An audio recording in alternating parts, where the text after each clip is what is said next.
Dans ton âge, tu es fidèle. Car ta renommée s'est accrue à cause de l'accomplissement de tes promesses. Tu dis un mot et la chose arrive. Tu ordonnes et la chose existe. Le Dieu qui a entre ses mains l'histoire des fils des hommes. Toi, le Verbe divin, toi qui as soufflé dans les narines de l'homme, et il est devenu une âme vivante. Le Dieu que nous adorons. Adonai, créateur de l'univers. Adonai, maître de toute existence. C'est lui qui existe avant l'existence. Le créateur incréé. Le Dieu qui trace la destinée des fils des hommes. Le Dieu qui trace la destinée des fils des hommes. Nos cœurs te célèbrent. Nos cœurs te louent. Nos cœurs t'adorent. Nos cœurs t'élèvent. Nos cœurs te célèbrent. Allah dabra dabaya shatalaba. Vie à jamais. Roi. Vie à jamais. D'éternité en éternité, tu es Dieu. D'Ajana Shireh. Tu n'abandonnes jamais tes amis. Tu n'abandonnes jamais tes élus. Éternel, le Dieu de nos espoirs. Le Dieu de notre foi. Le Dieu de nos clartés. Le Dieu de nos moments de tâtonnement. Oh, il est écrit à ton sujet, nous tous qui les visages découverts, nous tous qui les visages découverts, nous tous qui les visages découverts, contemplons comme dans un miroir la gloire du Seigneur. Nous sommes transformés de gloire en gloire, comme par le Seigneur l'Esprit, toi qui dévoiles nos visages, toi qui nous permets de te voir tel que tu es. Toi qui nous permets de te voir tel que tu te présentes. Elia, le Dieu de toute existence. Le Dieu de toute existence. Le Dieu de toute existence. Nos cœurs te célèbrent. Tu vis à jamais. Allah dabra dabaya, kaladra dabaya. Oh Dieu de grâce, tu vis à jamais. En ce soir, c'est au devant de toi que nous nous répandons. Comme cette femme qui a amené ses parfums d'albâtre et de grand prix et qui a cassé sur tes pieds. Seigneur, c'est nos vies que nous répandons. C'est nos cœurs que nous répandons devant de toi. Fais de nous un culte raisonnable. Comme Paul pouvait dire, offrez-vous tout entier à Dieu, de telle en sorte que vous soyez un culte raisonnable. Ô Dieu de grâce, prends-nous et fais-nous de ta possession. Père, en ces quelques instants, nous nous ouvrons à toi. Esprit de Dieu, viens amener ton œuvre à perfection. Toi qui fais toutes choses bonnes en son temps. Nous prions, Seigneur, nous te le demandons. Fais-nous grâce. Père, amène-nous à te connaître davantage. Seigneur, révèle-toi à nous tel que tu es. Nous tous qui les visages découverts contemplons la gloire du Seigneur, nous sommes transformés de gloire en gloire comme par les Seigneurs. L'Esprit, Saint-Esprit de Dieu, viens t'émouvoir en ces lieux. N'est-il pas écrit que c'est poussé par toi que les hommes ont parlé de la part de Dieu? Que la bouche soit mienne, mais que les paroles soient tiennes. Allons ensemble, aiguise-nous autour de ta parole. Nous avons ainsi prié. Gloire, honneur et louange te soient rendus, toi qui as été, qui es et qui viens pour les siècles infinis. Ensemble avec l'Église, nous t'avions prié au nom du Christ Jésus. Que quelqu'un m'aide à dire Amen. Est-ce que quelqu'un peut acclamer pour le Seigneur? Alléluia. Est-ce que tu peux bien acclamer pour le Seigneur? Acclame le roi. Acclame le roi. Alléluia. Alléluia la mer. Alléluia. Est-ce que tu peux acclamer le Seigneur? Acclame le ressuscité. Acclame le Dieu fidèle. Acclame le roi des cieux. La Bible déclare en ce qui concerne les promesses de Dieu, C'est en lui qu'il y a le oui et l'amen. Est-ce que tu peux acclamer le oui et l'amen? Le oui et l'amen. Le oui et l'amen. Alléluia. Alléluia. Aide-moi, regardez ton frère et dis shalom, shalom, voisin. Dis-le que le Seigneur te bénisse. Qui sent qu'il est beau? Qui sent qu'il s'est fait beau d'être dans la présence de Dieu? N'est-ce pas que la présence de Dieu est merveilleuse? N'est-ce pas que la présence de Dieu est agréable? N'est-ce pas que la présence de Dieu est pour nous un endroit de réconfort? Amen, amen. Qui sent cette présence de Dieu comme moi? L'Éternel est bon, l'Éternel est fidèle. Alléluia.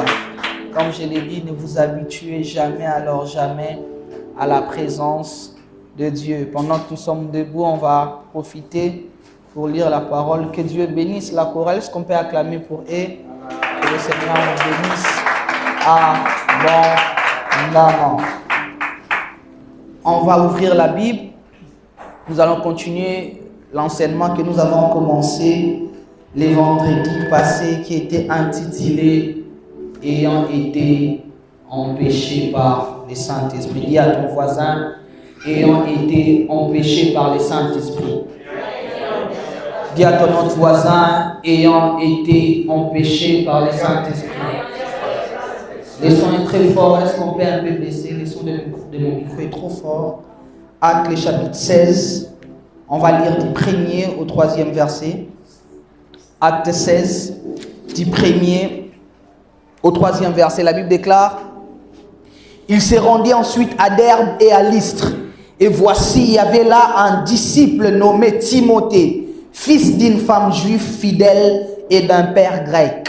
Le frère de Lystre et d'Icône rendait de lui un bon témoignage. Qu'est-ce que les frères disent de toi? Quel est le témoignage que l'Église rend de toi? Quel est le témoignage que ta famille rend de toi? Quel est le témoignage que la société rend de toi? Le verset 3, la Bible déclare: Paul voulut l'emmener avec lui, et l'ayant appris, il les circoncit à cause de Juifs qui étaient dans ces lieux-là, car tous savaient que son père était grec. En passant par les villes, il recommandait aux frères d'observer les décisions des apôtres et des anciens de Jérusalem. Les églises se fortifiaient dans la foi et augmentaient en nombre de jour en jour. Le verset 6, notre texte de base. Ayant été empêché par le Saint-Esprit. Dis à ton voisin, ayant été empêché par le Saint-Esprit. Dis à ton autre voisin, ayant été empêché par le Saint-Esprit. Dis à ton voisin qui te sourit, ayant été empêché par le Saint-Esprit. De faire quoi? D'annoncer la parole dans l'Asie. Ils traversèrent la Phrygie et les pays de Galatie. Arrivés près de la Mysie, ils se disposaient à entrer en Bithynie. Mais l'Esprit de Jésus ne leur permit pas. Ils franchirent alors la Mysie et descendirent à Troas. Pendant la nuit, Paul eut une vision. Un Macédonien lui apparut et lui fit cette prière: passe en Macédoine, secours-nous. Après cette vision de Paul, nous cherchâmes aussitôt à nous rendre en Macédoine, concluant que le Seigneur nous appelait à y annoncer la bonne nouvelle. Étant partis de Troas, nous fîmes voile directement vers la Samothrace, et le lendemain, nous débarquâmes à Néapolis. De là, nous allâmes à Philippe, qui est la première ville d'un district de Macédoine et une colonie. Nous passâmes quelques jours dans cette ville. Le jour du sabbat, nous nous rendîmes hors de la porte, vers une rivière où nous pensions que se trouvait un lieu de prière. Nous nous assîmes et nous parlâmes aux femmes qui étaient réunies. Est-ce qu'on peut acclamer la parole du Seigneur pendant que nous reprenons nos places sous la grâce de l'Esprit? Est-ce que tu peux reprendre ta place sous la grâce? Alors, comme je l'ai dit, depuis le vendredi, nous avons commencé à nous entretenir sur ces merveilleux thèmes ayant été empêchés par le Saint-Esprit. Normalement, je devais prêcher ça en une séance, mais je n'avais pas pu finir le message. Ainsi, on va continuer par la grâce de Dieu. On va finir cet enseignement aujourd'hui. Dis à ton voisin, ayant été empêché par le Saint-Esprit. Alors ici, la Bible nous parle d'une phase du ministère de l'apôtre Paul. L'apôtre Paul, vous savez, cet homme que Dieu a appelé l'apôtre Paul, qui est dans la Bible est considéré comme l'apôtre des gentils. Lorsque la Bible parle des gentils ou la Bible parle des païens, cela veut dire que la Bible ne parle pas des païens dans le sens où les personnes qui n'ont pas reçu Christ. Lorsque la Bible utilise les termes gentils ou païens, la Bible fait allusion aux non-juifs. La Bible fait allusion aux nations. Ainsi, dans les langages bibliques, nous qui ne sommes pas juifs, nous qui sommes des nations, la Bible nous qualifie des gentils parce que premièrement, l'évangile était destiné aux juifs. Ainsi, la Bible montre que Dieu est en train d'établir les apôtres. Quelque part, lorsque Dieu établit les apôtres, il établit Pierre comme étant l'apôtre d'Israël, comme étant l'apôtre des Juifs. Mais il établit Paul comme étant l'apôtre des nations. Je me réouvrir une parenthèse. Dans la vie, dans la marche avec Dieu, tu ne peux pas réussir si tu es en dehors du couloir de ton appel.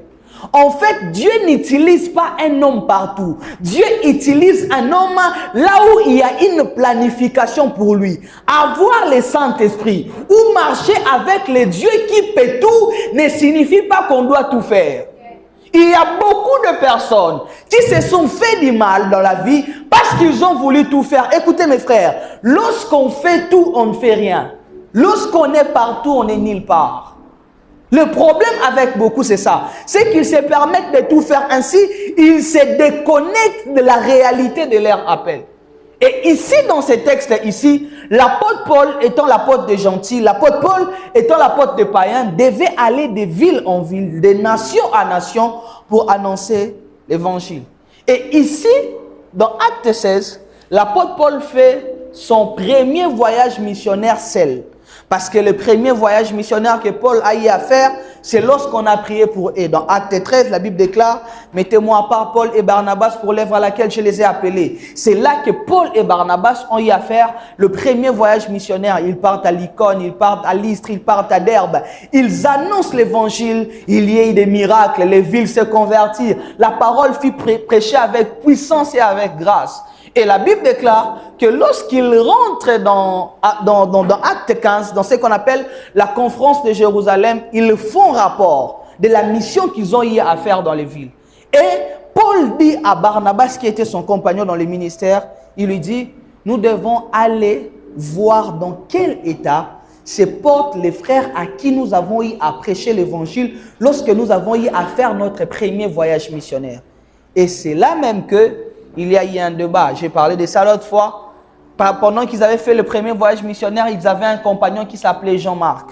Et il s'est fait que dans une ville à Pamphylie, Jean-Marc les avait abandonnés. Lorsque Paul propose à Barnabas qu'il fasse les tours des églises, Barnabas demande à ce que Paul ramène Jean-Marc. Pourquoi? Parce que Jean-Marc, au-delà d'être un disciple, Jean-Marc était le neveu de Barnabas. Il y avait comme ça ces sentiments de filiation, ces sentiments de consanguinité. Mais Paul refuse. Paul dit à Barnabas, non, il n'est pas digne de nous accompagner parce que quelque part, il n'avait pas supporté la charge, il n'avait pas supporté le poids, le fardeau de l'évangile. La Bible déclare cela, qu'il y a eu dissentiments entre Paul et Barnabas. La Bible déclare que ces dissentiments étaient vifs, de telle sorte qu'ils se sont séparés.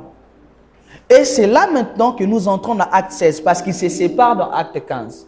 Et dans Acte 16, la Bible déclare que Paul prend un nouveau compagnon qui s'appelle Silas. Il arrive dans un endroit, il trouve un jeune homme qui avait un bon témoignage qui s'appelait Timothée, qui était né d'un père grec et d'une mère juive. Et il prend aussi Timothée comme étant son fils qu'il commençait à encadrer.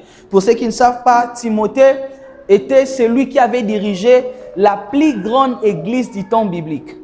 Parce que lorsque Paul avait commencé l'église d'Éphèse, Paul ensuite a laissé la direction de l'église d'Éphèse à Timothée. Timothée est devenu pasteur à 22 ans. Comme pour dire, quand tu es un esprit, l'âge ne compte pas.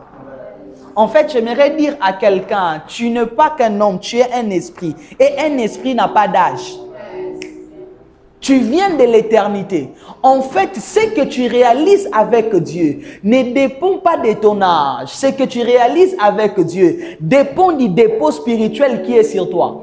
C'est ainsi que pour confondre les sages, Dieu est en train lui-même de dire dans Joël chapitre 2, au temps de la fin, je répandrai mon esprit sur toute chair. Vos fils et vos filles prophétiseront, vos jeunes gens auront des songes et vos vieillards auront des visions. En fait, qu'on ne vous trompe pas. Lorsque Dieu veut aller loin avec quelqu'un, il commence avec lui très tôt.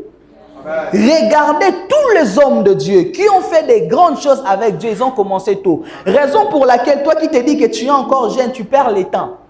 En fait, dans la dimension spirituelle, étant un esprit, tu n'as pas d'âge. Dans la dimension spirituelle, étant un esprit, tu n'as pas de limite. En fait, la limite de l'homme, c'est la limite que Dieu lui impose. La limite de l'homme, ce n'est ni son âge. La limite de l'homme, ce n'est ni sa nation. La limite de l'homme, ce n'est ni ses capacités. Raison pour laquelle quelqu'un qui rencontre réellement Dieu devient décomplexé. L'une des choses que la présence de Dieu fait, la présence de Dieu décomplexe l'homme. Je prie pour une jeunesse consciente.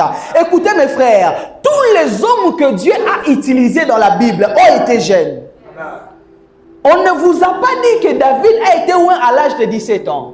Il est devenu roi à 30 ans. On ne vous a pas dit que Joseph a fait son songe à 17 ans et il est devenu premier ministre à 30 ans. Écoutez, qu'on ne vous trompe pas, nous prions un Dieu jeune. Christ est mort à 33 ans, le sauveur de l'humanité était un jeune. Raison pour laquelle c'est lui qui te dit que tu es jeune et que tu n'es pas habilité à servir Dieu, il te trompe. La jeunesse est une force entre les mains de Dieu. La jeunesse est une force parce que tu as encore la capacité de faire certaines choses. À un certain âge, peu importe ton onction, ton corps va te lâcher. Ainsi, le meilleur moment de servir Dieu, le meilleur moment de se dépenser pour la cause de l'évangile, c'est quand tu es encore fort. N'attends pas quand tu auras 50 ans pour que tu commences à servir Dieu. Qui t'a dit d'ailleurs que tu vivras 50 ans?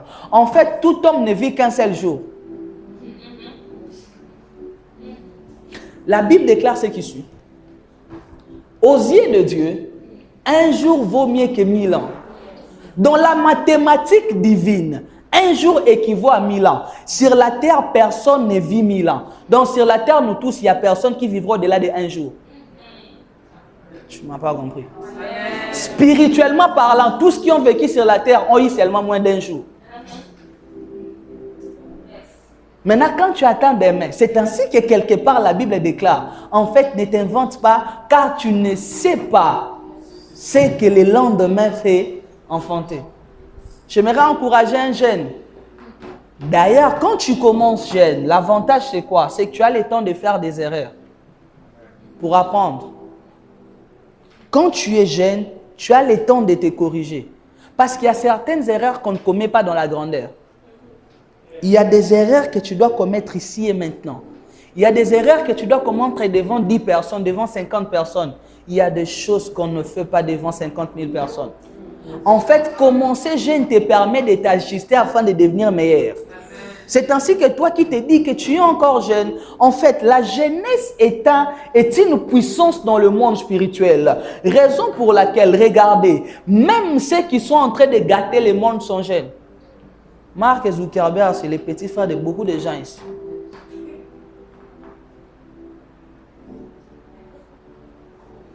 Les musiciens profanes qui font danser les femmes à moitié nues, ils ont quel âge? Regardez l'influence. En fait, seule l'Église ne comprend pas encore l'influence de la jeunesse. En fait, une Église qui néglige sa jeunesse tue son avenir. Mais le problème, c'est que tu es trop inconscient. Que Dieu te donne d'être conscient. À 22 ans, Timothée a dirigé la plus grande église du temps biblique. On l'a laissé la gestion de l'église d'Éphèse à l'âge de 22 ans. Maintenant, toi, regarde les choses que tu fais à 30 ans. Dis à ton voisin, arrête ça. Dis à ton voisin, ta jeunesse est une force entre les mains de Dieu. Dis à ton voisin, utilise ta jeunesse pour la cause de l'évangile. Mais rappelle à ton voisin, notre sauveur est mort à 33 ans. On a crié à un Dieu jeune. C'est ainsi que Dieu ne vieillit pas. Je ne vais pas dire ça maintenant. Tu vois l'image que tu as d'un vieux papa là, avec une longue barbe blanche. C'est pas ça. Le vieillissement est attaché à l'imperfection du corps de l'homme. Tu vieillis parce que tes cellules meurent, n'est-ce pas? Le vieillissement, c'est la résultante de la mort de certaines cellules. Maintenant, les cellules de Dieu meurent. Je m'arrête là. Ne me lapidez pas. Avançons. Alors, c'est là que la Bible déclare que Paul prend Timothée, il prend Silas, il commence à faire le voyage missionnaire avec. Et la Bible déclare, dans Acte 16, il s'est rendu ensuite à Derbe, à Lystre. Et voici, il y avait là un disciple nommé Timothée. La Bible montre que Paul prend Timothée, il commence à partir, il commence à aller. Et la Bible déclare bizarrement dans Acte le chapitre 6, la Bible déclare, ayant été empêchés par l'Esprit d'annoncer la parole dans l'Asie, ils traversèrent la Phrygie et les pays de Galatie. La Bible dit quelque chose de bizarre. Que Dieu, l'Esprit, empêche à Paul d'annoncer l'évangile. En fait, Seigneur, Paul ne veut pas voler. Paul ne veut pas commettre un acte qui est contraire à ta parole. Seigneur, en Asie, Paul doit sauver les gens. Du reste, c'est toi-même qui l'avais établi là pour qu'il sauve les nations. Seigneur, est-ce que tu as oublié que dans Acte 9, tu avais dit que je t'envoie au loin, au travers des nations, pour que tu annonces ma parole. En fait, qu'est-ce qui se passe? On a l'impression que l'Esprit donne un ordre contradictoire à ce que Dieu avait dit. On a l'impression que l'Esprit arrête Paul pendant que Paul est sur le chemin de sa destinée. On a comme l'impression que l'Esprit dans cette histoire est en train d'empêcher Paul. C'est donc pourquoi l'Esprit lui-même est venu. Parce que vous allez vous souvenir, il voulait annoncer l'évangile, mais Christ les a dit, attendez encore ici, jusqu'à ce que l'Esprit viendra, c'est alors que vous serez les témoins. On a comme l'impression que l'Esprit empêche à Paul de faire ce pourquoi il est descendu sur lui. On a l'impression que l'Esprit donne à Paul un ordre contradictoire. On a comme même l'impression que l'Esprit pousse Paul à désobéir à Dieu. Est-ce qu'il vous est déjà arrivé dans la vie d'être sur le point de faire quelque chose qui est bon, mais tu sens que ton cœur devient lourd? Tu as l'impression de poser un acte qui est concret, un acte qui est théologiquement correct, un acte qui est pour l'avancement de l'évangile, mais tu as l'impression que Dieu t'alourdit. C'est dans ce moment-là que chacun d'entre nous, quelquefois, vit cette histoire ayant été empêché par le Saint-Esprit. Dis à ton voisin, ayant été empêché par le Saint-Esprit. Alors nous avions dit 3 raisons pour lesquelles parfois ça peut arriver que de voir Dieu nous empêcher de faire de bonnes choses, que de voir Dieu nous empêcher de commettre de bonnes actions, que de voir Dieu nous empêcher à faire ce qui est même avantageux pour son œuvre. La première raison, nous avons dit, parce que Dieu veut nous éviter de tomber dans les pièges de l'habitude. Écoutez mes frères, si vous voulez chasser Dieu de votre vie, devenez habituel. Si vous voulez chasser Dieu de votre quotidien, comprenez les fonctionnements de Dieu. En fait, cette phrase, je la dirai toujours. On ne comprend pas Dieu, on croit en Dieu. En fait, lorsque tu veux comprendre les fonctionnements de Dieu, ton cerveau est tellement petit qu'il peut craquer. C'est ainsi que Dieu, dans son fonctionnement, fait en sorte qu'il peut guérir les aveugles, mais il ne va pas le faire de la même manière. À l'un des aveugles, il va lui dire, ta foi t'a sauvé. À l'autre, il va appliquer la boue. À l'autre, il va lui dire, va te laver les yeux dans les réservoirs de Siloé. Tu vas te rendre compte que c'est le même Dieu, mais qui opère de manière diverse. Écoutez, lorsque Dieu veut amener Saïl à la royauté, Dieu va demander à Saïl d'aller chercher les ânesses de son père. Mais pour que le même Dieu donne la royauté à David, David ne va pas aller chercher les ânesses, mais lui, il va garder les brebis de son père et l'onction va venir les chercher. Lorsque Dieu veut délivrer Israël de la captivité égyptienne, il faut que Moïse sorte de la maison de Pharaon. Mais pour que le même Dieu puisse délivrer Israël de la faim, il faut que Joseph entre dans la maison de Pharaon. Là où Moïse est sorti, Joseph est entré. Qu'on ne vous trompe pas, mes frères. Le Dieu de la Bible n'est pas dans l'habitude. Lorsque vous définissez Dieu, vous créez dans votre tête une idole qu'on maîtrise. En fait, Dieu ne peut pas être être définie. Raison pour laquelle, quelquefois, Dieu nous arrête. Parce qu'à force de faire, l'homme tombe dans l'habitude. À force de venir à l'église, ça devient une routine. À force de prier, parfois on ne sait même pas pourquoi on le fait. C'est ainsi que quelquefois, l'esprit nous arrête. Paul était déjà tombé dans le piège de l'habitude. Pour Paul, c'est qu'il devait aller prêcher parce qu'il devait prêcher. Paul avait oublié qu'on ne part pas prêcher parce qu'il faut prêcher. On part prêcher parce que Dieu a disposé un peuple à nous écouter. Et en ce temps-là, ce n'était pas le peuple que Dieu avait disposé pour Paul. Parce que quelque part après, c'est là même que je donne la deuxième raison. Pourquoi est-ce que parfois Dieu nous arrête? Pour nous amener à agir selon ses priorités. C'est ainsi que lorsque Paul tente à 3 reprises d'aller prêcher, il tente pour la première fois. La Bible déclare qu'ayant été empêché par le Saint-Esprit, il change de ville. La Bible déclare l'Esprit de Jésus ne le permit pas. Il change encore une 3e ville. La Bible continue que l'Esprit de Jésus ne le permit pas. C'est alors que dans Actes 16, 9, la Bible déclare, pendant la nuit, Paul eut une vision. Un Macédonien lui apparut et lui fit cette prière. Passe en Macédoine. Secours-nous. C'est que la priorité de Dieu était ailleurs. Paul voulait aller prêcher en Asie, en Phrygie, en Bithynie, parce qu'il savait qu'il est prédicateur.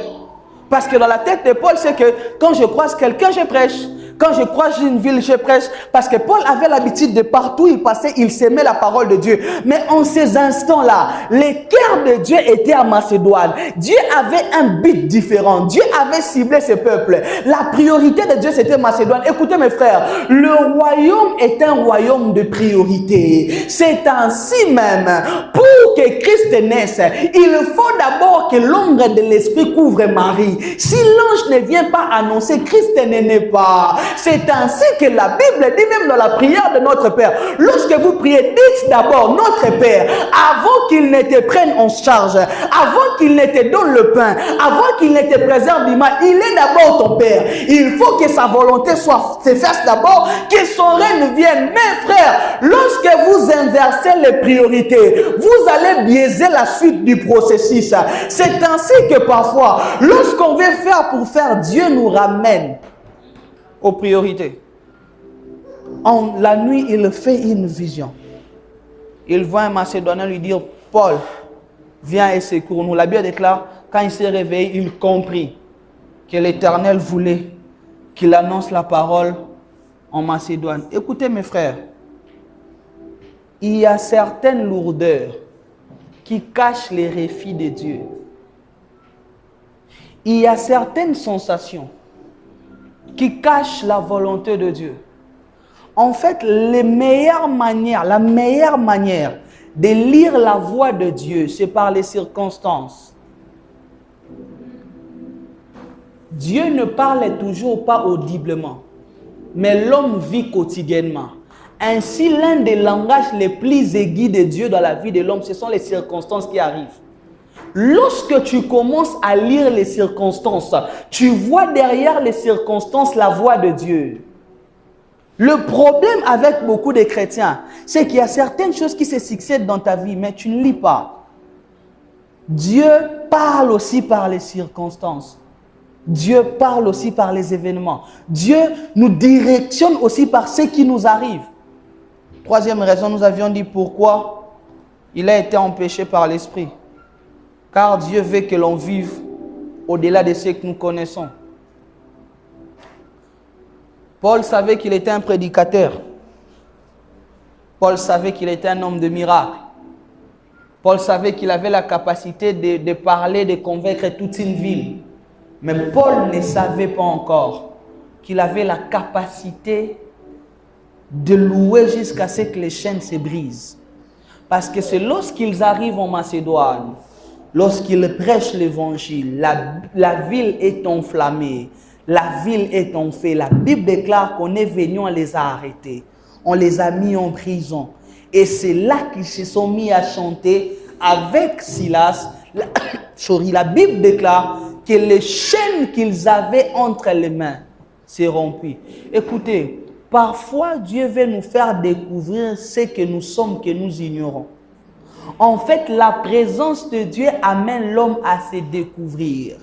Lorsque Moïse croit qu'il est le fils de la fille de Pharaon, le jour où il se retrouve dans la présence de Dieu à Horeb, il se rend compte qu'il est un libérateur. En fait, sur le chemin de la destinée, la présence de Dieu nous fait découvrir ce que nous sommes et que nous ignorons. Parce que spirituellement, tu es au-delà de ce que tu connais de toi-même.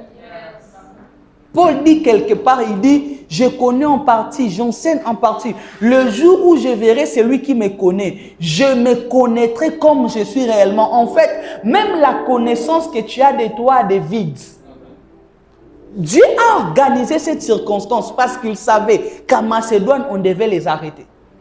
Il savait. Par leur vie, Dieu nous a donné l'enseignement de louer même dans des conditions difficiles. Écoutez, il y a de ces choses qui t'arrivent qui doivent devenir des enseignements pour les autres. Ayant été empêché par l'esprit, est-ce que tu peux dire à ton voisin, ayant été empêché par l'esprit? Alors, on va aujourd'hui ajouter trois cas de figure des personnes à qui Dieu a empêché de faire certaines choses qui étaient bonnes. Des personnes que Dieu a dit non pendant qu'ils étaient en train d'accomplir ce que lui voulait. Le premier cas de figure, c'est Abraham. Pour Abraham, notez ceci. Quand l'Esprit nous empêche de faire ce qu'il nous avait autrefois demandé de faire.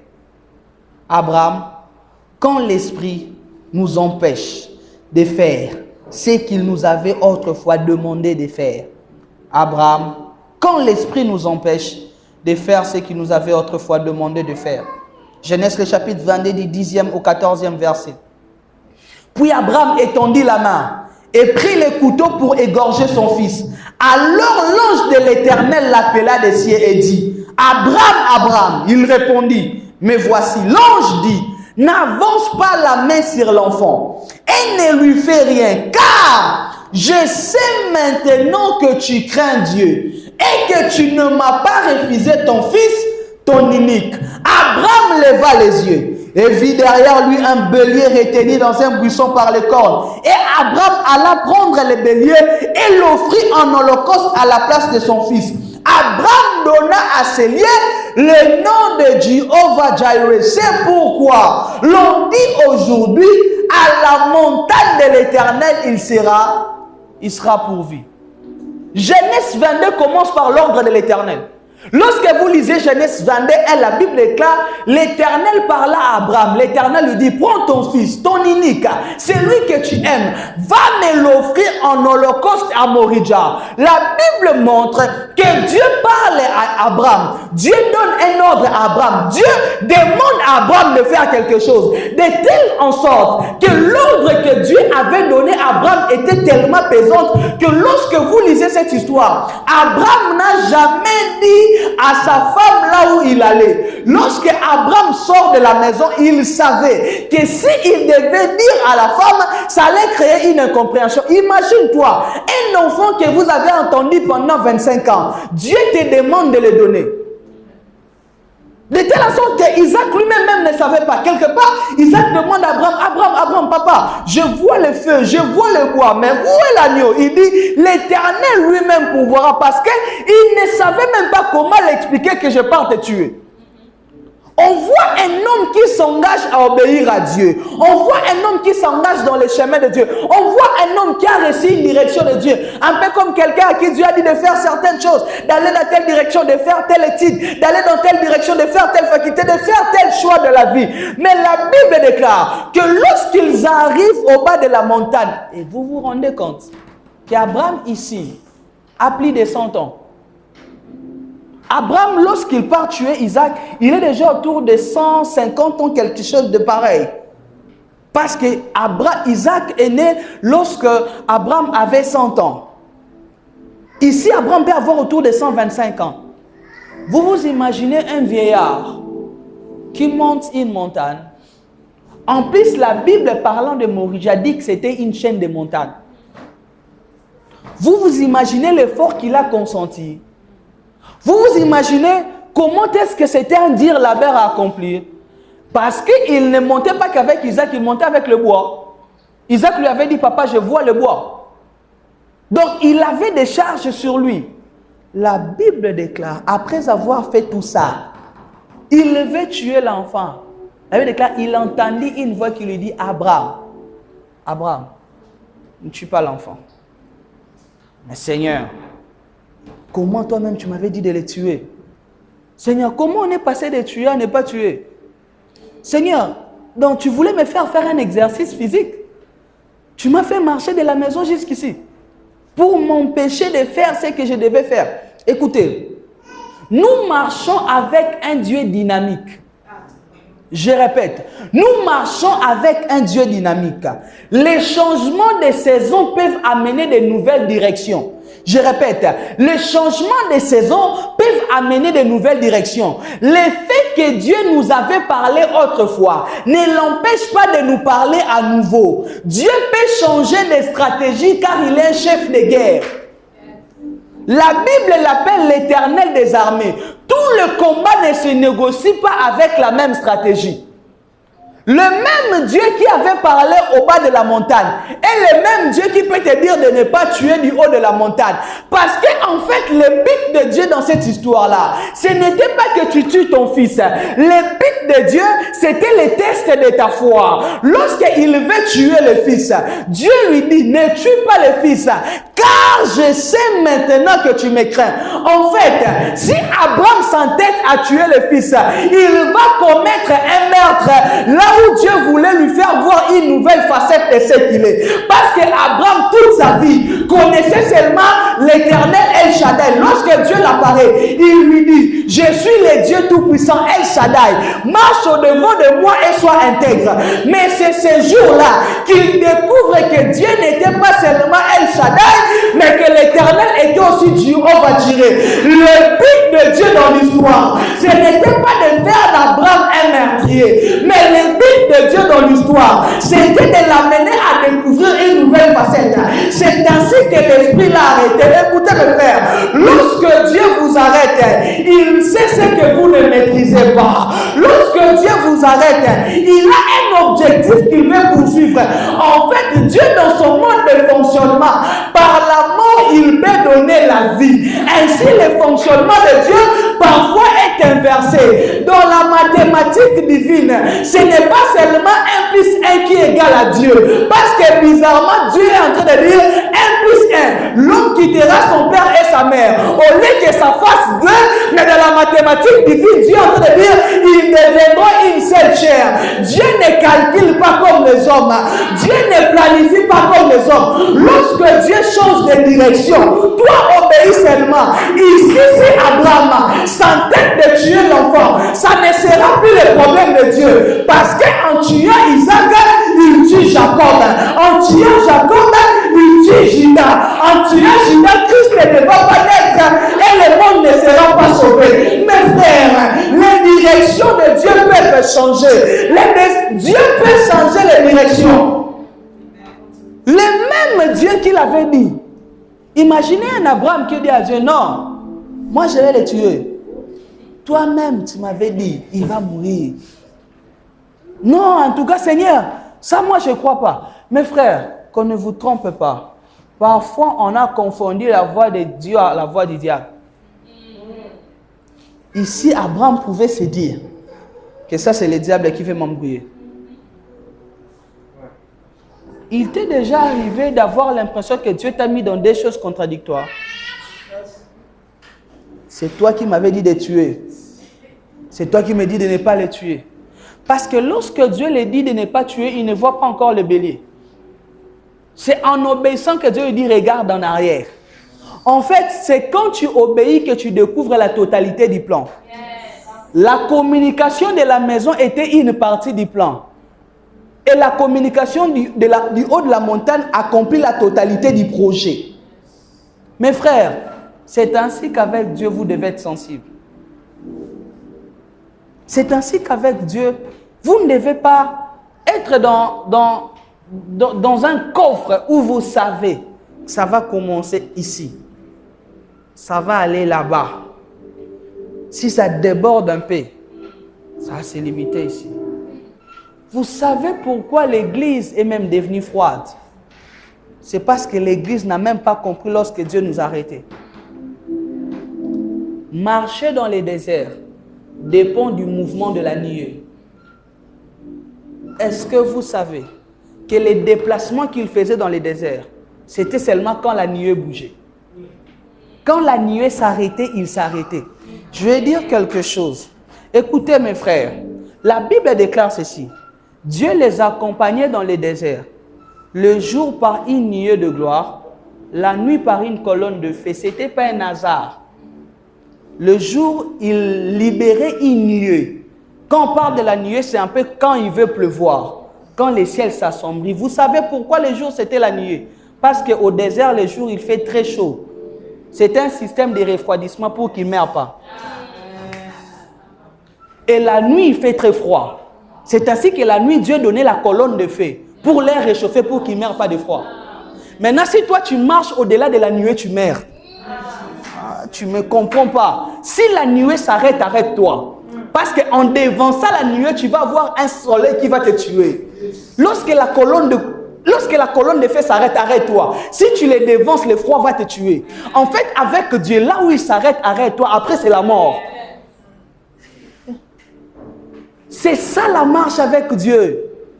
Il faut suivre les mouvements de Dieu. Abraham, si tu ne suis pas les mouvements de maintenant, tu tues l'enfant pour rien. Mon objectif, ce n'est pas que tu tues l'enfant. Mon objectif, c'est que tu comprennes qu'est-ce que je peux faire, jusqu'à où je peux aller. Comment est-ce que je peux pouvoir. En fait, je vais te donner une leçon pour les générations. Le mouvement de Dieu garantit la vie de l'homme. C'est que ici, le but de Dieu pour Abraham, ce n'était pas de faire de lui un meurtrier. Parce qu'un seul devait mourir pour le salut des hommes. Isaac a un sang taché. Il ne faut pas qu'Isaac meure, il ne nous sauve pas. Dis à ton voisin, ayant été empêché par l'esprit. Dis à ton voisin, suis le mouvement de l'esprit. La vie de l'esprit est tellement subtile qu'une seule direction ratée. Je vais dire quelque chose. C'est ainsi que dans la vie, ne prenez pas de grandes décisions sans précision.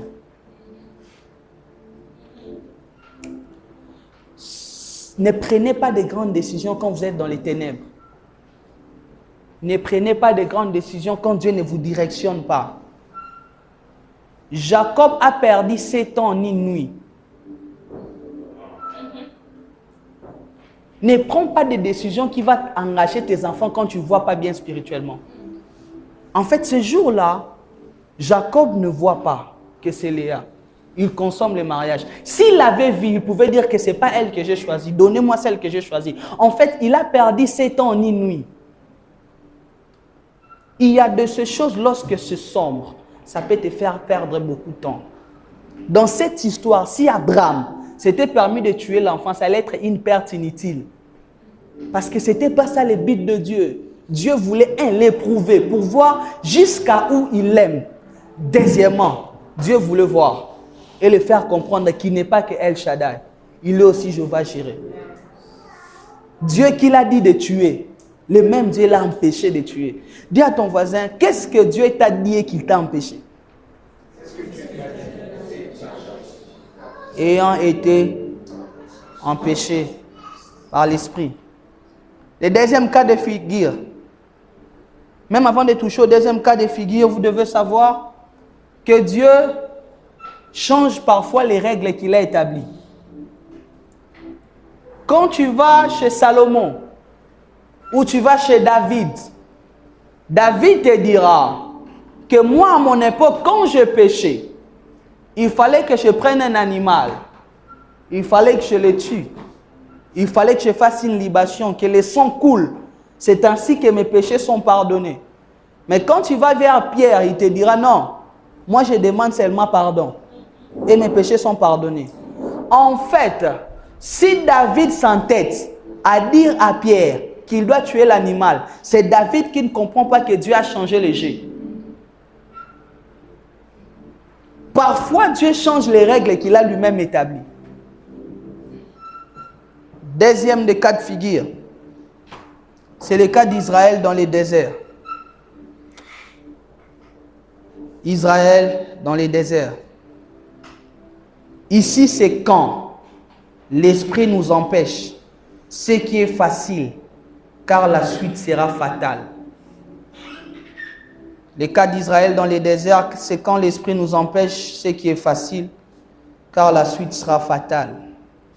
Exode 13, 17 à 18. Lorsque Pharaon laissa aller le peuple, Dieu ne les conduisit pas. Écoutez, Exode 13, 17 à 18. Écoutez ces versets. Lorsque Pharaon laissa aller le peuple, Dieu ne les conduisit point par les chemins du pays des Philistins. Quoique les plus proches, soulignez, quoique les chemins les plus proches. Car Dieu dit, le peuple pourrait se repentir en voyant la guerre et retourner en Égypte. Mais Dieu fit faire au peuple un détour par les chemins du désert. Vers la mer Rouge, les enfants d'Israël montèrent en armes hors du pays d'Égypte. Israël vient de sortir de la captivité. Israël a un chemin qui est un raccourci pour arriver à Canaan. La Bible déclare que Dieu ne leur permit pas de prendre le chemin le plus proche. Mais il leur fit faire un détour. Tu t'imagines ça? Il y avait un raccourci ici. Mais écoutez maintenant pourquoi. La Bible déclare, car Dieu dit, le peuple pourrait se repentir en voyant la guerre et retourner en Égypte. Il vous est déjà arrivé d'avoir l'impression qu'il y a des choses qui sont facilement devant vous comme ça. Dieu vous empêche. Qui a déjà été aux portes de certaines opportunités. Tu n'as pas triché, ça vient vers toi. Mais tu sens que Dieu te dit ne prends pas. Tu sens que c'est facile. Tu sens que c'est comme une manne. Même toi-même quand tu vois ça, tu dis ça c'est Dieu. Non, ça ne peut pas être beau comme ça. Ça c'est Dieu qui est derrière. Qui s'est déjà rendu compte que parfois aux portes de certaines opportunités, Dieu t'empêche. Tu sens une lourdeur. Tu sens un poids dans ton cœur. Les chemins étaient courts. Mais écoutez ce que la Bible déclare. Que Dieu savait que ces chemins avaient une guerre. Il y avait un peuple puissant sur ces chemins-là. Israël, toute sa vie, a été esclave. Ils ne savent pas se battre. Toute leur vie, ils ont bâti des pyramides, ils ont cultivé la terre. Donc, si on les ramène dans un terrain de confrontation, la Bible déclare que Dieu dit qu'en voyant la guerre, ils vont fuir et faire quoi? Retourner en Égypte. Écoutez, frère, derrière les raccourcis, il n'y a toujours pas de voie de sortie. Je répète, derrière tout raccourci, il n'y a toujours pas de voie de sortie. Ce qui apparaît facile peut être plus difficile qu'on le croit. Tout ce qui apparaît n'est pas. Tout ce qui apparaît n'est pas. En fait, dans la vie, il y a des choses qui sont des illusions. Dans la vie, il y a des choses qui sont illusoires. Dans la vie, il y a des choses qui paraissent, mais en réalité, qui ne sont pas. Ici, lorsqu'il regardait, en réalité, c'était le chemin le plus court. C'était le chemin qui devait les ramener à un raccourci. Mais la Bible déclare que Dieu savait que derrière ce chemin-là, ils n'allaient pas s'en sortir. Mes frères, dans la vie, parfois, quand c'est facile, c'est pas bon. Celui qui aime toujours la facilité ne se facilite pas la tâche. Il y a de ces moments où l'Éternel ne t'en permettra pas de saisir certaines opportunités. Écoutez, toutes les opportunités ne sont pas à prendre. La Bible parlant de Noé et de son neveu Lot, lorsqu'ils devaient se séparer, la Bible déclare que Noé dit à Lot, toi choisis en premier. La Bible déclare que Noé choisissa les pays de Sodome et de Gomorrhe parce que c'était une belle verdure. La Bible va plus loin en disant que c'était comme un jardin que Dieu avait arrosé. Quel joli ça? Elle dit c'était comme un jardin que Dieu avait arrosé. Mais derrière cette belle verdure, il y avait des hommes méchants. Il y avait un peuple tellement méchant que Dieu les a consumés par le feu. Mes frères, tout ce qui est attirant n'est pas bon. C'est ainsi que lorsque tu as l'impression que Dieu te refuse certaines opportunités, derrière il y a la mort. Ils sont dans un chemin court, mais Dieu dit non, prenez les chemins les plus longs, faites un détour. En fait, quand Dieu te fait faire un détour, c'est que ce qui est en face de toi est plus fort que toi. Marcher avec Dieu ne veut pas dire négocier tous les combats. Il y a des combats qu'on appelle des combats inutiles. En fait, les combats inutiles sont des combats qui viennent pour t'épuiser. Au moment des vrais combats de la destinée, tu n'auras plus de force. Si Israël commence à se battre dans les déserts, ils n'auront plus la force d'affronter les Anakim qui sont dans la terre promise. Ils n'auront plus la force de faire la conquête de Josué. Ainsi, Dieu doit épargner leurs énergies maintenant pour que demain, ils livrent des vrais combats de la destinée. Écoutez mes frères, dans la vie, choisissez vos combats. Dans la vie, choisissez là où lutter. Parfois, livrer bataille signifie ne pas combattre. C'est ainsi que vous allez vous rendre compte que le même David, lorsque Goliath s'est levé, David est allé l'affronter. Mais lorsque Saül le voulait de mal, David a fui. En fait, dans la vie, il y a des Goliaths à affronter et il y a des Saül à éviter. Tout Saül n'est pas affronté. Dans la vie, il y a certains combats que vous ne devez pas engager. Dieu savait que ces combats-là, ça allait les épuiser. En fait, je sais qu'il y a les Anakim. Il y a les fils des Anak qui vous attendent. Si vous commencez à vous battre dans les déserts, vous risquerez de mourir dans les déserts sans voir Canaan. Élie, même si tu es le prophète qui fait descendre les feux, devant Jézabel, on fuit. Élie vient de faire descendre les feux. Élie pouvait se dire alors, cette femme-là. Mais Élie fuit. Vous savez que la vie de Christ, au départ, a été préservée par la fuite.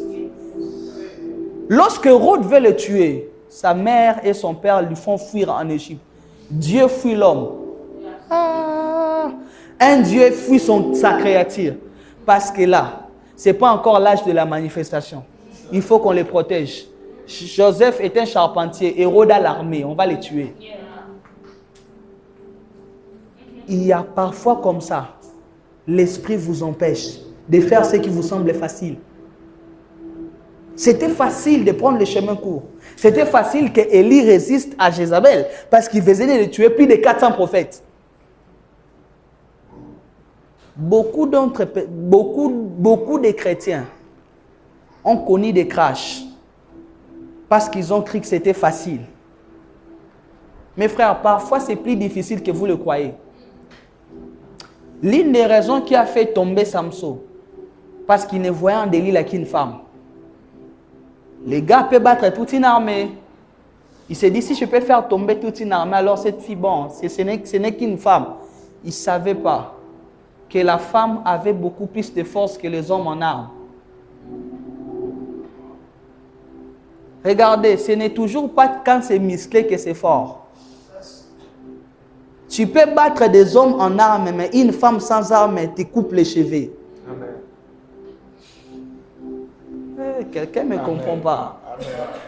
Dans la vie, c'est toujours pas quand c'est facile que Dieu te donne. Parce que parfois, derrière certaines facilités, Dieu n'est pas dedans. Pour que le monde soit sauvé, il faut qu'un Christ meure à la croix. Ce n'était pas facile, ce n'était pas évident. En 2026, ne tombe pas sur toutes les opportunités. Il y a des contrats qui gâchent des vies. Il y a des travaux qui sont des portes de prison. On va te piéger. En fait, la naïveté dans la vie, c'est croire que tout le monde t'aime. Il y a des gens qui ne se supportent pas. Mais ils ne peuvent pas te dire. Beaucoup de chrétiens se sont fait piéger face aux opportunités. C'est ainsi, mes frères, écoutez Dieu. Imaginez Israël qui prend les chemins courts. Il croise la bataille. Imaginez quels seraient les dégâts. En fait, Dieu ne t'accompagne que là où il t'a envoyé. C'est ça le principe de la couverture spirituelle. En fait, tu n'es pas couvert là où Dieu ne t'a pas envoyé. C'est faux.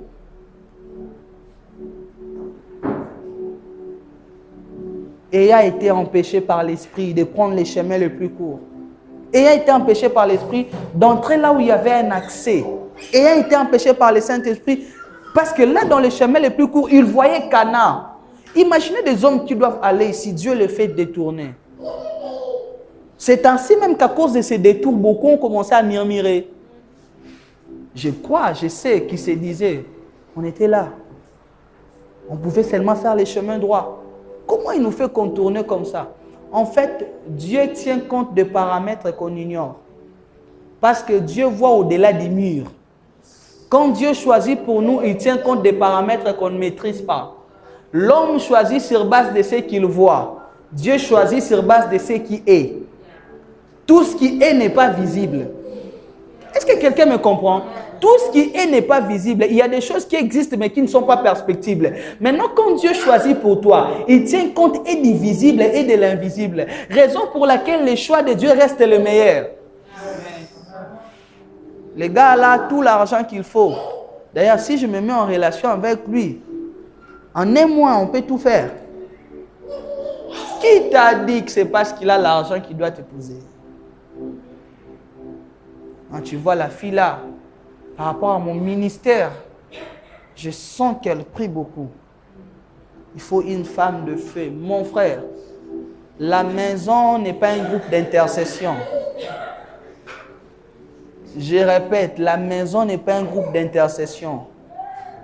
La femme que tu vois prier à l'église beaucoup là, c'est elle qui va dormir en ronflant. Tu vas te dire, oh, c'est seulement elle qui priait comme ça. Non. En fait, là, elle n'a pas de charge. Là-bas, elle aura des enfants. Elle doit te prendre en charge. Elle sera plus fatiguée que maintenant. Donc, les doses de sommeil vont grandir. Maintenant, toi, tu cries, tu aurais crié. Parce qu'elle faisait des veillées, que chaque jour, elle veille. Tu vas comprendre que tu t'étais trompé. Mes frères, ce message a pour but de nous amener à bien décider en 2026. Ne décidez pas parce que votre yeux apprécie. Il y a un chemin court, mais derrière les chemins courts, il y a un peuple méchant. Il y a un peuple destructeur. Dieu les fait faire un détour. Et à cause de ça, beaucoup ont murmuré. Et en murmurant, ils sont morts dans les déserts. En fait, quand tu as l'impression que Dieu te prend le temps, il sait ce qu'il fait. Il murmurait parce qu'il commençait à se dire que Dieu nous fait passer le temps. Il y a un chemin court. Qu'est-ce qu'il nous veut? Ces gars-là, ils nous veulent quoi? C'est ainsi même qu'il ne parlait plus de Dieu. Il disait à Moïse, ton Dieu. Donc, à un certain moment, il commençait à dire à Moïse, en fait, non, on ne veut pas de lui. Toi, traite avec ton gars-là. Et puis, donne-nous seulement des solutions. C'est ainsi que parfois, il disait à Moïse, quand Moïse part du haut de la montagne, écoute le langage, il disait, c'est Moïse-là. Nous ne savons même pas ce qu'il est devenu. Fais-nous un veau. Ils en avaient marre. Écoutez, mes frères, quand Dieu te fait perdre le temps, quand tu as l'impression que Dieu te fait perdre le temps, n'oublie jamais que Dieu est éternel. Dieu est le seul qui a la capacité de ramener les temps. C'est ainsi que quelque part, il avait dit, je vous remplacerai les temps qu'on dévorait. Avec Dieu, les temps passés peuvent revenir. Dieu est le seul qui manie les temps. Beaucoup de sœurs se sont mal mariées. Pourquoi? À cause de l'âge. Ma sœur, l'âge c'est un chiffre que certains même modifient. Je ne t'envoie pas de modifier. Donc pour te dire que c'est un élément que Dieu peut gérer. Tu n'as pas entendu parler que Sarah a eu un enfant à quel âge? C'est ça le problème avec beaucoup de personnes. C'est que vous vous mettez des pressions inutiles. Parfois, l'impatience pousse l'homme à mettre des délais fictifs qui n'existent que dans sa tête. C'est seulement dans ta tête. Dieu n'est pas dedans. Écoutez ce que Ésaü dit à Jacob. Si je ne mange pas de ton potage, je meurs. Au point où il vend son droit d'aînesse. Quelle était cette dimension de faim qui, s'il ne mangeait pas, il devait mourir?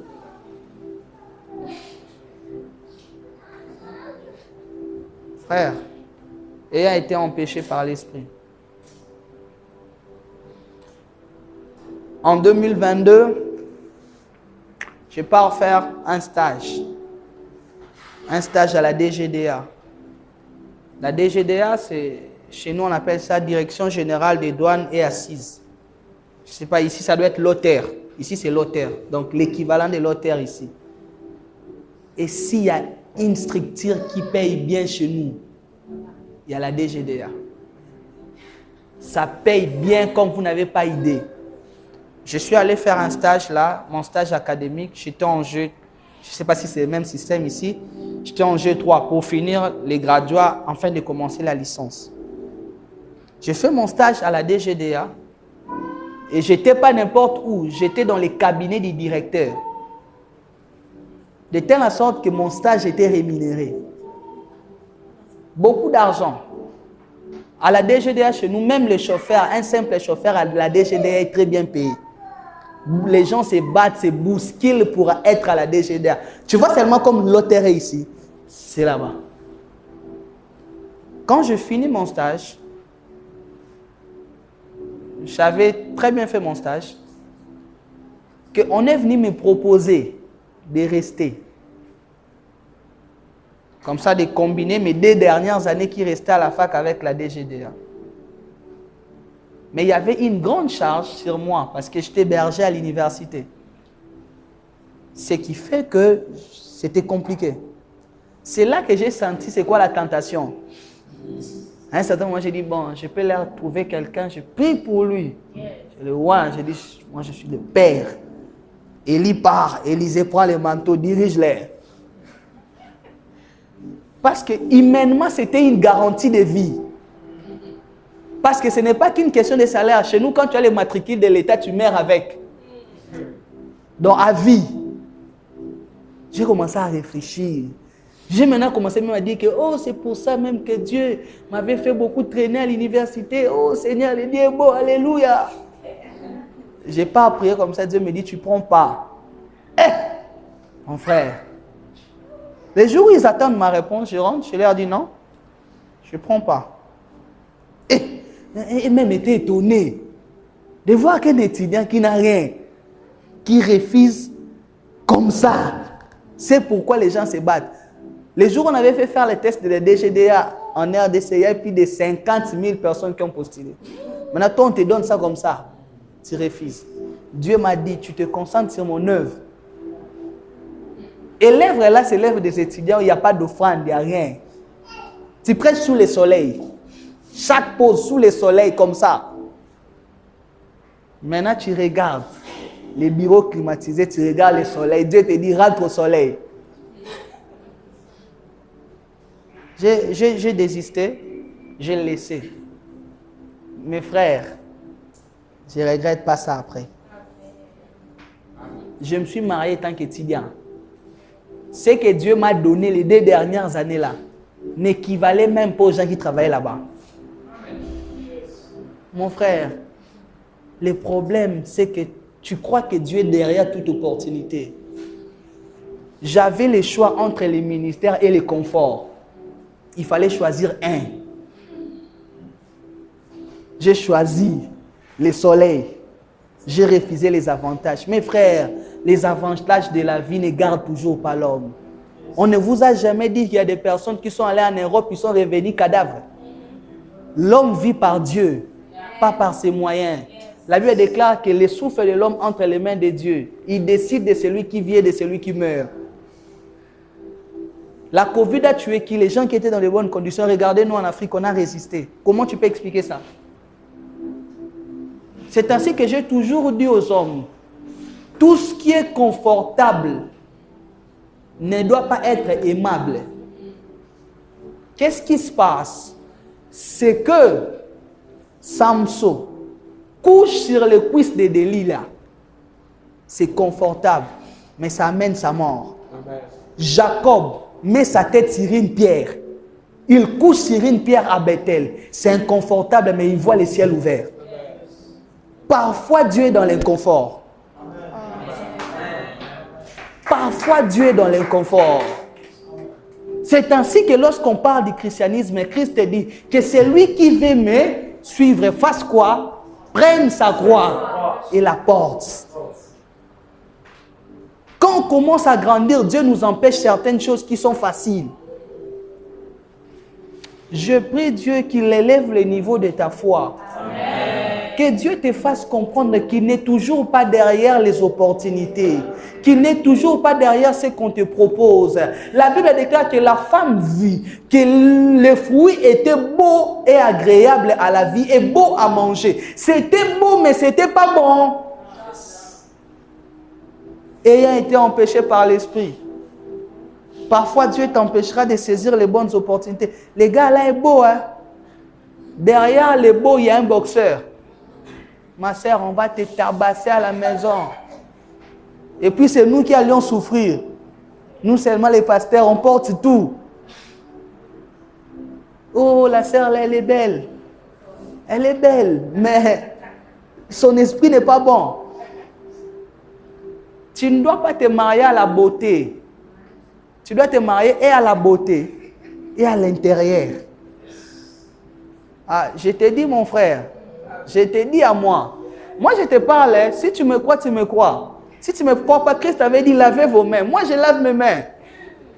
Mon frère, il y a des hommes, il y a des femmes qui deviennent un poids psychologique et tu ne sauras pas porter. Tu vas commencer à traîner dans la ville, tu ne rentres pas dans la maison. Comment? Non, je traîne, je vais rentrer. Parce que tu sais que quand tu rentres, Irak, Bagdad, tu vas mourir avant. Et vous savez, généralement, quand les hommes souffrent dans les mariages, ils ne le disent pas, par orgueil masculin. Oh, il y a beaucoup de gars qui souffrent. Ils ne le disent pas. Les femmes sont de nature à parler. Quand il y a quelque chose, elles partent parler, elles partent chercher les parrains et tout ça. Les hommes, parfois, par orgueil, avalent seulement. Il y a beaucoup de gars déprimés dans la vie ici. Vous ne voyez pas que les gens sont nerveux? Comment quelqu'un peut être le matin et se réveille, il est nerveux? Il a fait quoi? C'est venu de la maison. Quand tu vois quelqu'un le matin nerveux, c'est venu de quelque part. Que Dieu t'épargne de faire un mauvais choix. Que Dieu t'épargne. Tu vois, les jours où tu te maries mal, ta vie se gâte. Et les mauvaises personnes ne meurent pas vite. N'aviez-vous pas constaté ça? Les mauvaises personnes traînent parce que Dieu espère à leur repentance. Dieu ne tue pas les pécheurs. Il a dit que Dieu ne souhaite pas que les méchants meurent. Qui a déjà lu ça? Et c'est biblique. C'est ainsi que les mauvaises personnes traînent. Moi, je connais des hommes qui prient pour que leurs femmes meurent. Je connais des femmes qui prient. Moi, j'ai déjà encadré une famille. La famille là, ils étaient aisés. Ils habitent dans l'un des quartiers les plus hyper de Kinshasa, là où habitent les ministres. Et j'ai commencé à encadrer les enfants. Quand j'ai commencé à encadrer les enfants et tout ça, ils ont parlé de moi à leur maman. Quand leur maman a vu les changements qui étaient venus dans la vie de leurs enfants, ils ont commencé à me consulter. J'allais dans cette maison, j'allais prier, j'organisais des cultes en famille. Ils m'invitaient pour organiser des cultes en famille. Une fois, j'ai parlé avec cette dame. Il m'a dit, mon fils, tu vas devenir conseiller. Il m'a dit, mon fils, je te prends comme fils, mais aussi comme homme de Dieu. Mon fils, quand tu devras te marier, choisis bien. Il m'a dit, dans cette maison, malgré tous ces conforts que tu vois, je suis resté à cause des enfants. Il dit, s'il fallait choisir de nouveau, moi, je n'allais pas marier ces gars-là. Le Messie était, vous allez venir comme ça, vous faites un culte familial. Lui, il a dit dehors, il est sur WhatsApp. Il s'en fout. Vous allez vous mettre dans quelque chose que vous allez regretter si vous n'écoutez pas Dieu. Écoutez Dieu, mes frères. Écoutez Dieu épargne. Écoutez Dieu protège. Écoutez Dieu sécurise. Entre un chemin facile, Dieu les a fait faire un détour. Oui, est-ce que ça sera toujours compliqué? Non, la grâce existe. Sinon, on fait perdre à la grâce son sens. Que Dieu vous fasse grâce, mais ne sautez pas sur la facilité. La grâce ne veut pas dire facilité, c'est pas ça. Paul est en train de dire, l'Éternel m'a fait grâce plus que tous les apôtres. Mais écoutez, il dit, j'ai travaillé plus qu'eux tous. il reconnaît qu'il a la grâce supérieure, mais il dit aussi que j'ai travaillé plus que les autres apôtres. En fait, la grâce ne facilite pas les choses, mais la grâce possibilise les choses. La grâce fait en sorte que malgré les obstacles, que tu finisses victorieux. La grâce fait en sorte que malgré que c'est compliqué, que Dieu t'accorde la victoire. Je prie que tu trouves grâce. Je prie que Dieu te fasse grâce. Que tu ne sois pas dans la facilité, mais que tu vives dans la grâce. C'est différent. Les chrétiens cherchent la facilité, or Dieu accorde la grâce. La facilité n'est pas biblique. La Bible déclare que l'homme mangera à la sueur de son front. Mais dans cette sueur du front, Dieu te fera grâce. Et a été empêché par l'Esprit. Choisissez selon Dieu. Choisissez pour Dieu. Choisissez avec Dieu. Choisissez avec Dieu. L'avenir sans Dieu est un piège. La vie va te piéger. Tu vas te retrouver dans quelque chose où tu ne sais ni avancer, ni reculer. Je vous ai parlé de cette dame qui m'a dit, je ne sais pas aussi sortir de ce mariage. Mais en fait, si je reste aujourd'hui, elle me dit, mon fils, il fallait que j'écoute Dieu avant de me marier.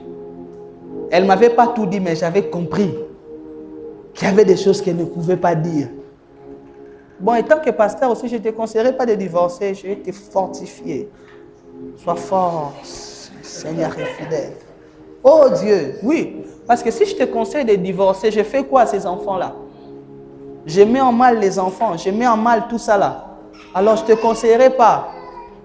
Je vais prier, Seigneur, oh Dieu de grâce, Père, donne la force à ta servante, donne la force à ton serviteur. Ne choisissez pas ce qui est facile. Choisissez ce qui vous convient. Ne choisissez pas ce qui est facile. En fait, ce qui est facile pour d'autres peut être difficile pour toi. C'est ça le principe de la vie. Si on te demande d'aller vivre au pôle Nord, tu vas mourir. Mais les pingouins y vivent. Tu vois ça? En fait, ton écosystème spirituel te permet de vivre dans des conditions qui se trouvent. L'homme a un écosystème spirituel. C'est ainsi que dans ces mêmes déserts, dans ces mêmes chemins longs, Dieu s'est rassuré qu'ils ont eu de l'eau. Dieu s'est rassuré qu'ils avaient la caille, ils avaient la manne. Pendant 40 ans dans les déserts, la Bible déclare, la Bible va même plus loin, que leurs habits ne se sont pas usés. Est-ce que vous savez que dans les déserts, ils ont porté les mêmes habits? Les habits grandissaient avec eux. La Bible dit leurs habits ne se sont pas usés. Imaginez un enfant qui était, quand ils étaient libérés, il avait 10 ans. Jusqu'à ce qu'ils sont sortis à 40 ans, son habit grandissait sur son corps. Quelle est cette dimension? Je prie que Dieu te prenne en charge. Je prie que dans l'écosystème de ta vie, que l'Éternel, malgré les conditions, que malgré les difficultés, que l'Éternel se rende compte qu'il doit te soutenir, que la grâce possibilise ta traversée, que la grâce fasse en sorte que dans l'écosystème qui va tuer les autres, ce qui va détruire les autres, que la grâce t'accorde la force. Que la grâce t'accorde de tenir. Que la grâce t'accorde d'arriver jusqu'au bout. Je prie le Seigneur. Que Dieu te fasse grâce. Que même dans les déserts, que tu ne manques pas de l'eau. Dans les déserts, il n'y a pas la régie des eaux. Dans les déserts, il n'y a pas de robinet. Mais Dieu s'est arrangé qu'il y ait les rochers qui leur donnent de l'eau. Dieu s'arrangera à te garder à vie. Dieu t'arrangera. Parce que si tu meurs, la promesse ne s'accomplit pas. Or, si la promesse ne s'accomplit pas, c'est Dieu qui devient infidèle. Or, Dieu ne peut pas être infidèle. Ainsi, Dieu se rendra compte qu'il doit arriver à Cana. Malgré les déserts, je vais libérer la colonne de nuée pour que la chaleur ne le tue pas. Malgré les déserts, je dois libérer la colonne de feu pour que le froid de la nuit ne le tue pas. Malgré les déserts, je dois donner de l'eau, je dois donner la manne, je dois donner la caille. Écoutez, qu'on ne vous trompe pas. Dieu ne nous donnera pas tout, mais Dieu nous donnera ce qui est vital. Dieu ne nous donnera pas toujours ce qui est abondant, mais Dieu nous donnera ce qui contribue à la vie. C'est ainsi que quelque part, Paul est en train de dire, par sa divine puissance, Dieu nous accorde tout ce qui contribue à la vie et à la piété. En fait, Dieu se rassurera de te garder en vie. Je prie le Dieu de la Bible. Je prie le Dieu du désert. Même lorsque le chemin sera long, même lorsque le chemin sera compliqué, qu'il soit avec toi. Même lorsque le chemin sera différent. Même lorsque Dieu te demandera de prendre des chemins que les autres ne pourront pas supporter, que l'Éternel, le Dieu de grâce, t'accorde la force.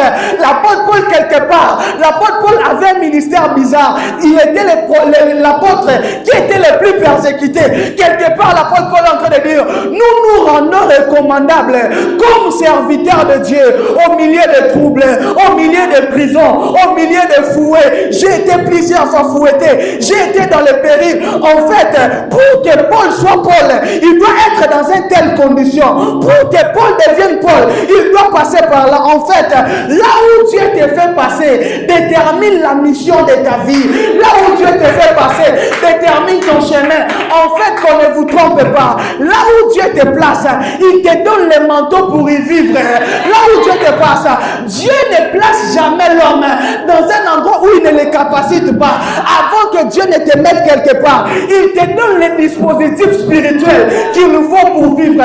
En fait, ta condition là allait tuer beaucoup. Ta condition allait faire atterrir beaucoup. J'aimerais dire à quelqu'un, ce qui ne te tue pas te rend plus fort. Ce qui ne te tue pas t'alourdit. Ce qui ne te tue pas t'endurcit. En fait, avec Dieu, Dieu nous taille par les circonstances.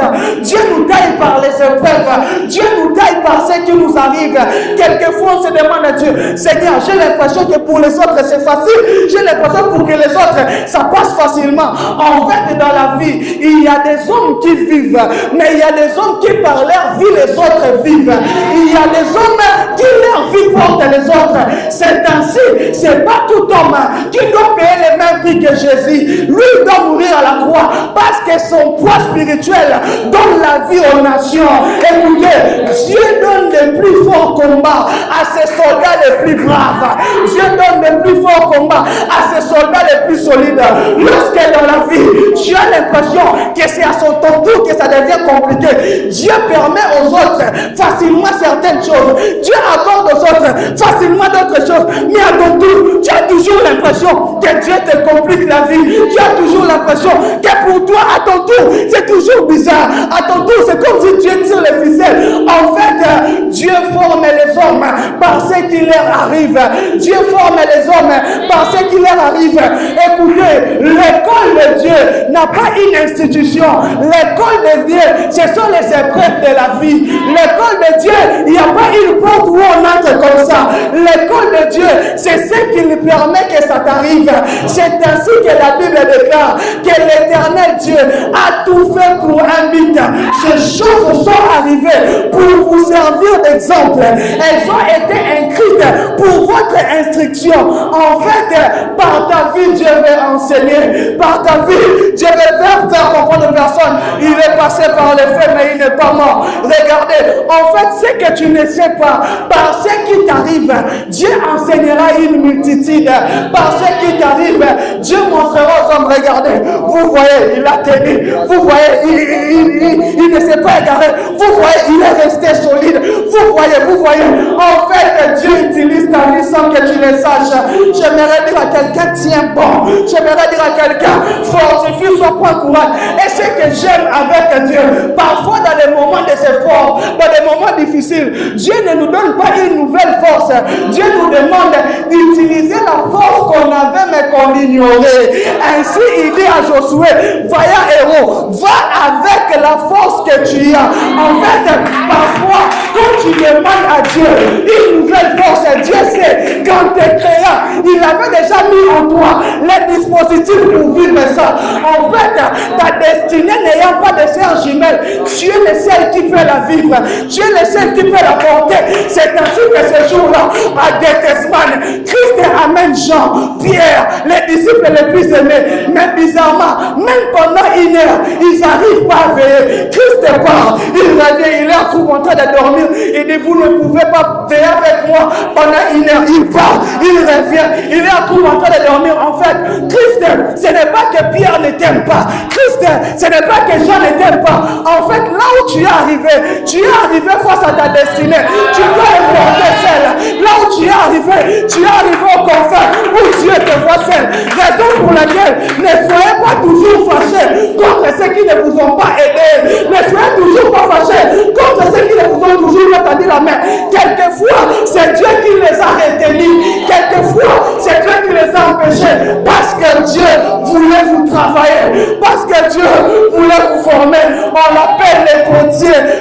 il prend l'homme, il est malaxe, il lui donne la forme qu'il faut. J'aimerais dire à quelqu'un, Dieu te donne la forme. Dieu te donne la forme. Dieu est en train de te former. Tiens bon dans les difficultés. Tiens bon dans les problèmes. Tiens bon dans ce qui te complique. Tiens bon parce que le Dieu de la Bible sera avec toi dans le désert. Il te précédera. C'est ainsi que la Bible déclare que dans le désert, ils étaient précédés par la nuée de bois, par la colonne de feu. Reste fixé vers Dieu. Dans le désert, il n'y a pas la boussole, mais la présence de Dieu devient notre boussole. La présence de Dieu nous fait arriver à bon port. Celui qui suit Dieu ne se perd pas. Celui qui suit Dieu, même dans le désert, il ne s'égare pas. Celui qui suit Dieu, même dans le désert, Agar aura de l'eau. Agar aura de l'eau. Agar dans le désert s'égare. Agar s'est égarée dans le désert, mais elle ne savait pas qu'il y avait Dieu. Qu'il y avait Dieu. J'aimerais dire à quelqu'un, regarde bien, il y a Dieu quelque part. Il y a Dieu quelque part. Je soupçonne la présence de Dieu dans ta vie. Je sens la présence de Dieu dans tes situations. Je soupçonne la présence de Dieu dans ton vécu. Je soupçonne la présence de Dieu dans ce que tu traverses. Il y a Dieu quelque part. Arrête de te plaindre. Oui, c'est pas facile, mais la grâce est disponible. Oui, c'est pas facile, mais la grâce est là. Oui, c'est pas facile. Champion de Dieu, ne lâche pas. Champion de Dieu, continue. Ne tue pas Isaac. Ne prends pas les chemins les plus courts. Il y a un danger derrière.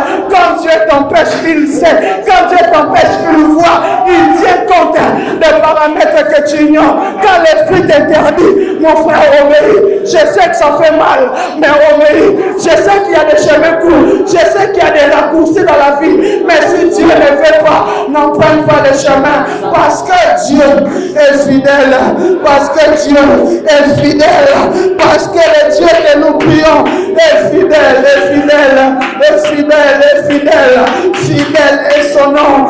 Fidèle est son nom. J'aimerais dire à quelqu'un, le Dieu que nous prions, il est fidèle, il est fidèle.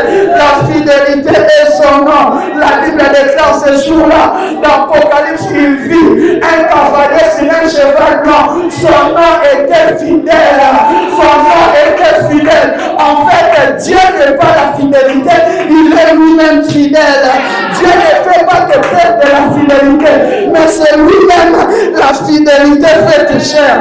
Je vais dire à quelqu'un, marche dans ce désert, prends le chemin long, les biens dans le désert, il te donnera de l'eau, il te donnera la manne, il te donnera la taille, il te garantira la vie. Tu ne vas pas mourir, tu ne vas pas mourir, tu rencontreras le merveille de l'Éternel. Tiens bon de toi, il m'a envoyé te dire, tiens bon,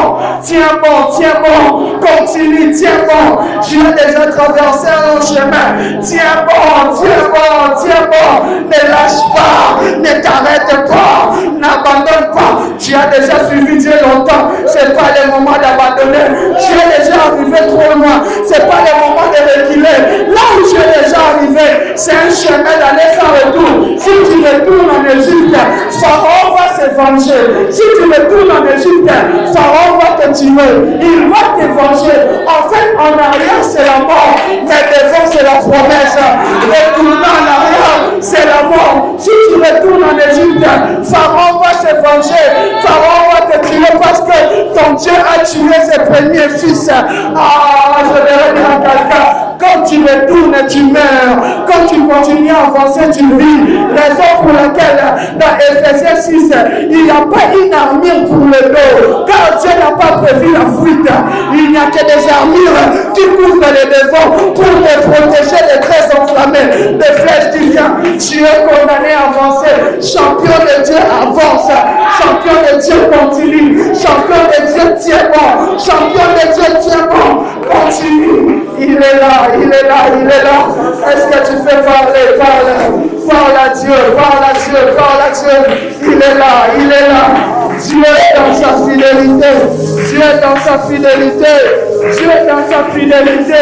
Dieu est dans sa fidélité. Il s'appelle fidèle. Il s'appelle fidèle. Il s'appelle fidèle. Il s'appelle fidèle. Il s'appelle fidèle. Il s'appelle fidèle. Il s'appelle fidèle. Il s'appelle fidèle. Ayant été empêché par l'esprit. Parfois Dieu t'empêchera.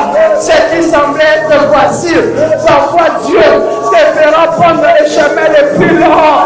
Parfois Dieu te fera prendre les chemins les plus compliqués. Mais rassure-toi, il est là. Rassure-toi, il est présent. J'aimerais rassurer à quelqu'un, Dieu ne t'a pas oublié.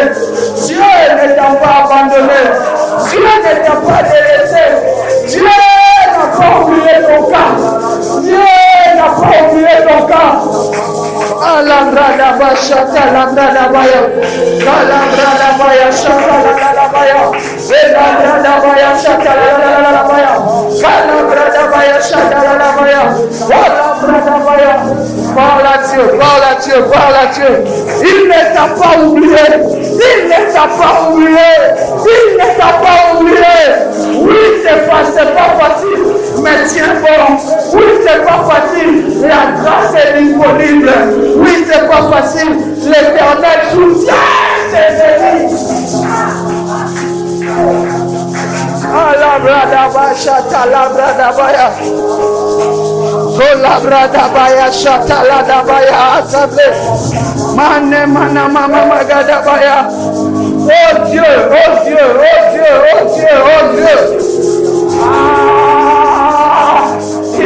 Ah, il est là.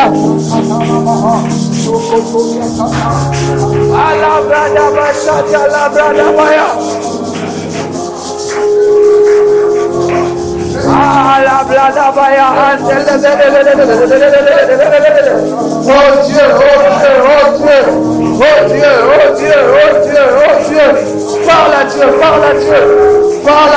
Parle à Dieu. Il est fidèle. Il est vrai. Ah la blada baya.